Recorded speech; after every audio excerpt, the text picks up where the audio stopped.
Hey, my name's Sean. I'm an Enneagram teacher and a psychotherapist, and today we're talking all about Type 4 on the Enneagram.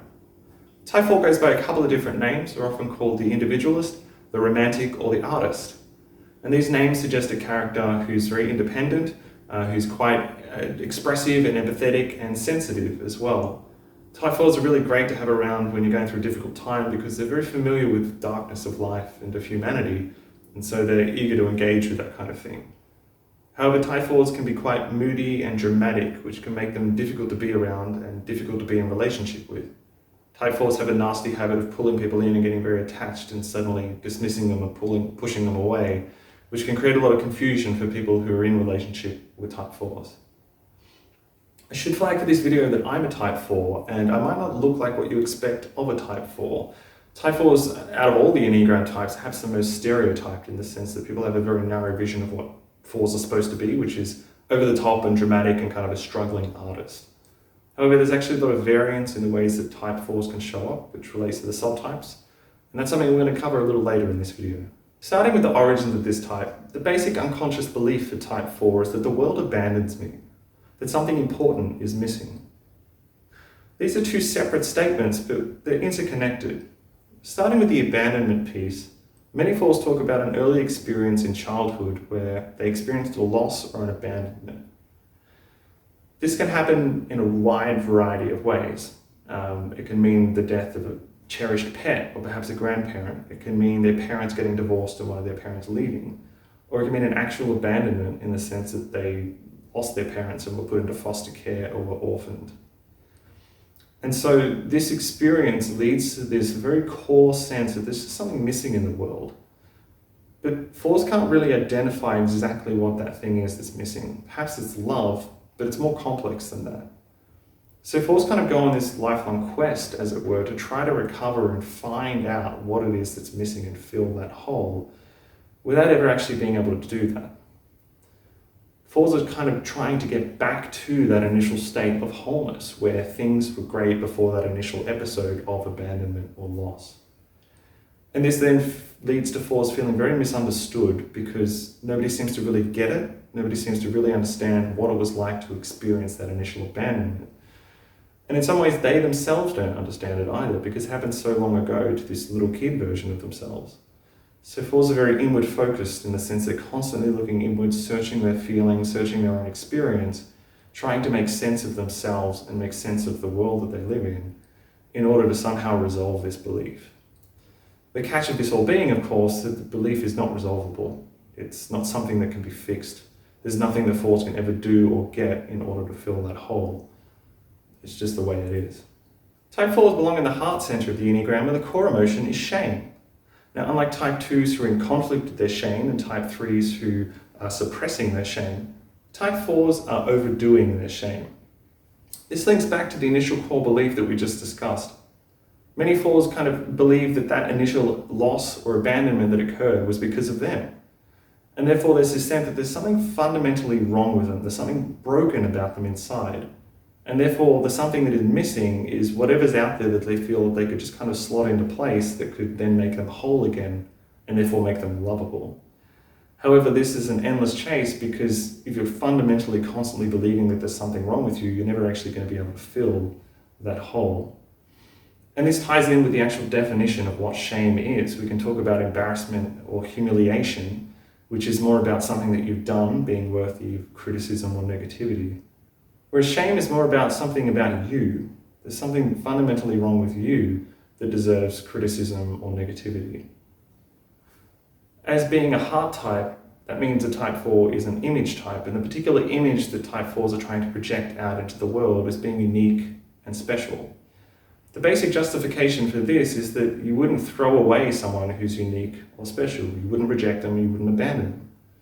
If you have a milk carton, you don't really care about throwing it in the trash because you can just go down to the store and get another carton of milk. But if you have a one-of-a-kind gemstone that you're never going to ever find again, you're going to probably treasure that and hold it dear.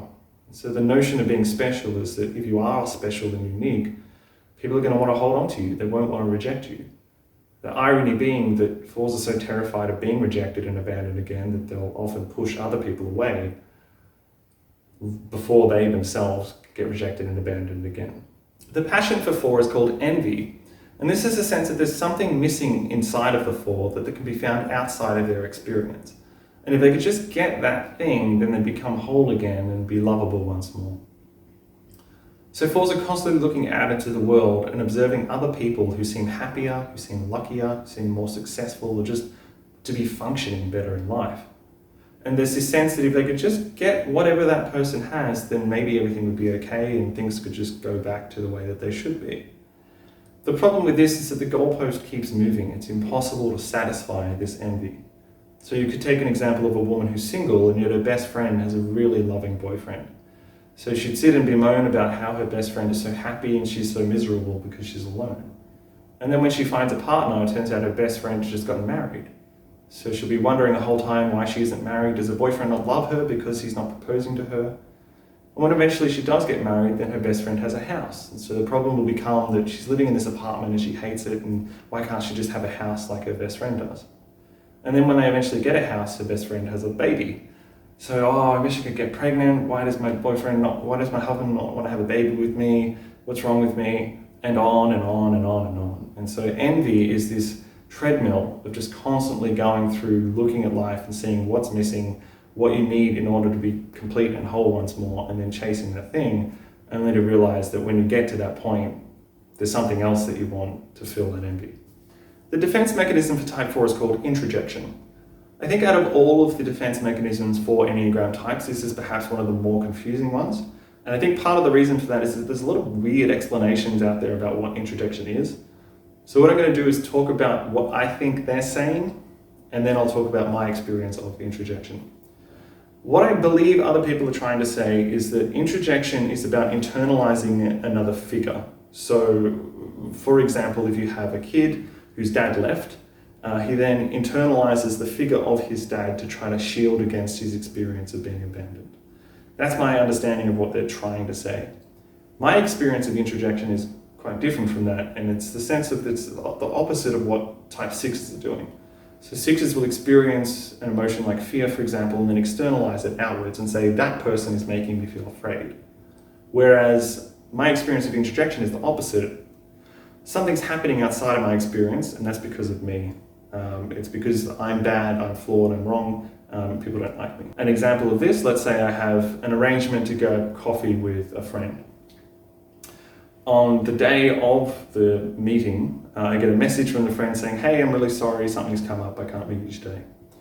Now, a normal person would look at this experience and go, oh, that's happening because that's what happens in life. People have interruptions and other commitments and stuff comes up and hey, everything's fine.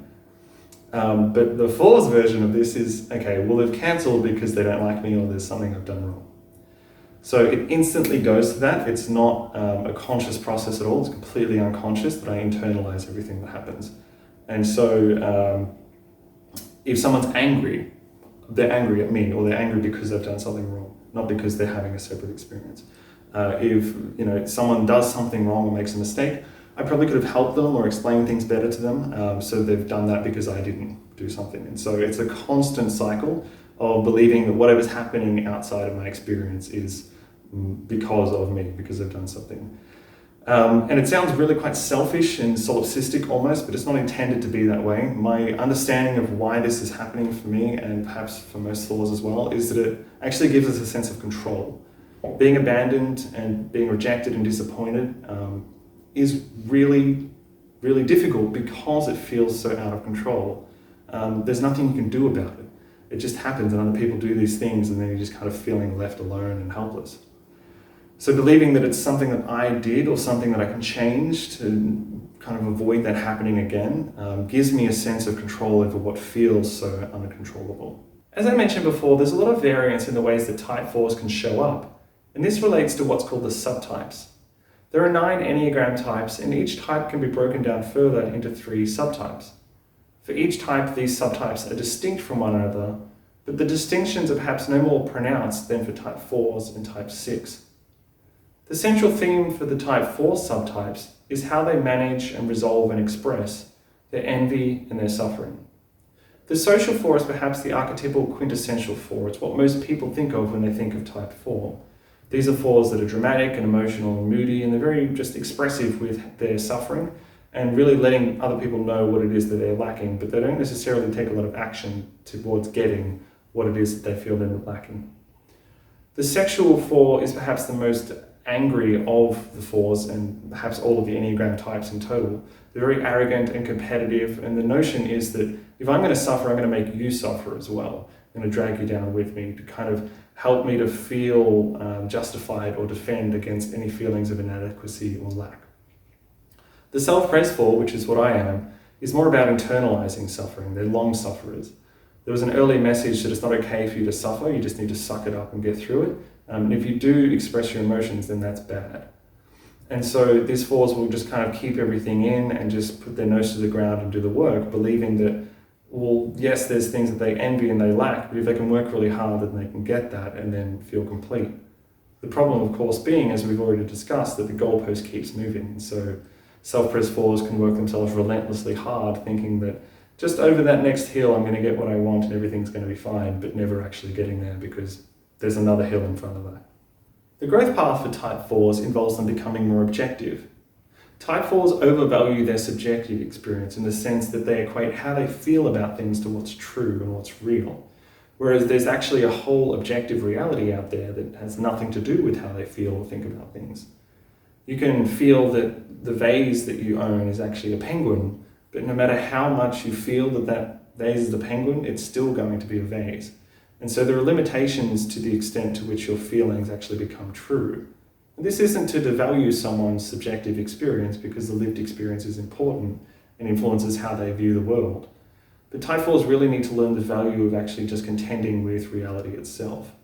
And part of this growth path involves them actually coming to terms with how exhausting it is to get caught up in this cycle of melancholy and drama and push and pull in relationships.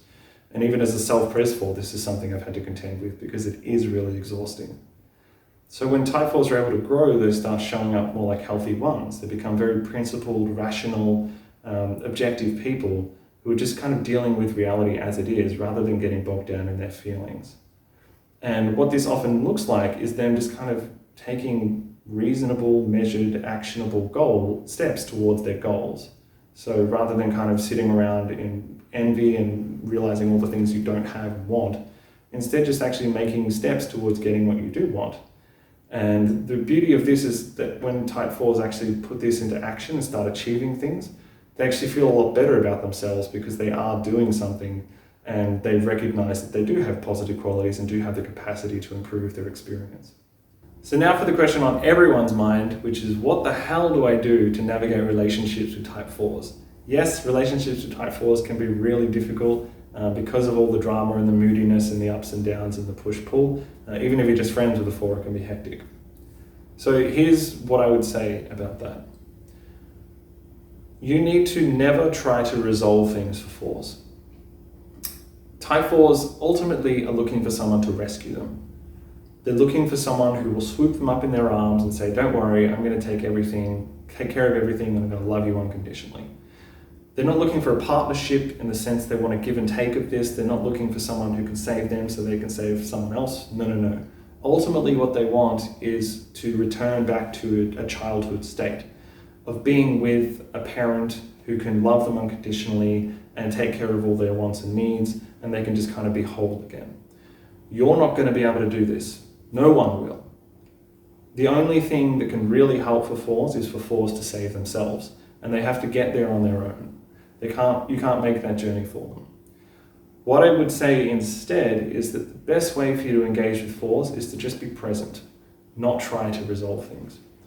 The way to think about this is to kind of think of 4s like the ocean. The ocean might be really stormy and just chaos one day, and then a couple of days later it's completely calm. And then a couple of days later it will be stormy again. So imagine yourself being on a boat in a stormy ocean and going, oh, I'm going to fix this somehow. If I just do this thing, then the sea will stop being stormy. It's like, no, you can't do anything. That's just how the sea is. This is just how 4s are. It's how they're wired, it's how they work, okay? You're not going to resolve it for them. So instead, just be present with them and experience that, knowing that eventually something will change and whatever's happening will shift and move on. This is kind of why 4s are so drawn to 9s, because 9s have that through line presence where they're just there. They don't really get caught up in the drama of things, and they're just kind of able to be stable. And that's what 4s really need in someone. Having said that though, if you are being present with them, make sure that you have boundaries, because 4s have terrible boundaries. And if they get a sense that you're going to rescue them or save them, then they're just going to keep pulling on that and keep wanting more and more and more and more, not understanding the boundary. And so you need to be very clear with them about what your boundaries are and why those boundaries are there. So a very simple example, let's say you get a message from a 4 and they're like, hey, I really need someone to talk to, something's gone wrong. You can give them a call, but say, hey, listen, in 20 minutes, I have to go and pick up my daughter from school. That has nothing to do with you. She's my daughter, and I've told her I'm going to pick her up. So we can talk for 20 minutes, and then I need to go to pick up my daughter. This is communicating very clearly that, yes, I do care about you and I want to listen, but I have other things in my life that are important to you. You are not my number one priority. I'm not here to rescue you, but I still do care about you and I want to help you. And this sets up a clear boundary for the 4 as well, and letting them know that you aren't going to rescue them because, as I said, they're looking for someone who's going to rescue them. That brings us to the end of our video on type 4. Thank you so much for watching. If you did enjoy this video, make sure to leave us a like, and you can also subscribe to our channel to get updates on more Enneagram content from us. If you are a type 4, please leave a comment below, let us know a little bit about your experience, and if the rest of you have any questions or things to say, you can also leave a comment below. Otherwise, thanks for watching, and I'll see you next time.